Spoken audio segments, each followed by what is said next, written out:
3.5 hours is the golden time. But every మినిట్‌కి neurons అనేవి చచ్చిపోతూ ఉంటాయి. సో, దాని ద్వారా మన శరీరంలోని ఏదో ఒక అవయవం పని చేయకుండా పోయే అవకాశం ఉంటుంది.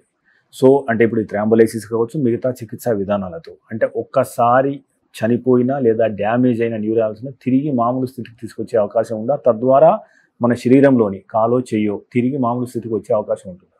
డిపెండ్స్ ఆన్ పర్మనెంట్ డ్యామేజా, టెంపరరీ డ్యామేజా. సో, టెంపరరీ డ్యామేజ్‌లో ఉండే సెల్స్‌ని మనం బతికించే అవకాశాలు ఎక్కువ ఉంటాయి.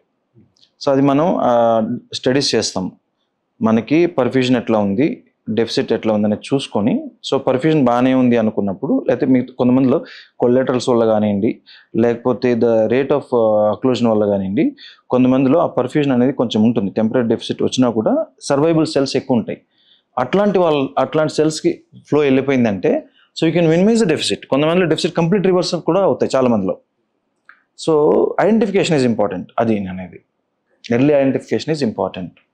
కొంతమందిలో మీరు అన్నట్టుగా వచ్చినప్పుడే కంప్లీట్గా అయిపోతుంది and they go down very fast. మనకు అంత టైం కూడా ఇవ్వరు. స్ట్రోక్ అనేది కంప్లీట్ ఎస్టాబ్లిష్ అయిపోతుంది. ఇట్లాంటి వల్ల మే నాట్ బి బెనిఫిషియల్.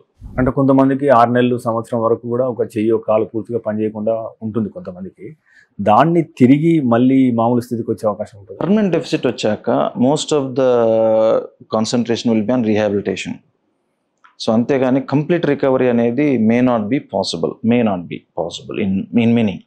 62 లక్షల మంది ప్రజల్లో మెడ్ప్లస్ బ్రాండ్ మెడిసిన్స్ కి మారడం వలన 915 కోట్ల రూపాయలు సేవ్ చేసుకున్నారు. అదే మెడిసిన్స్, అదే క్వాలిటీతో 50 to 80% డిస్కౌంట్లు.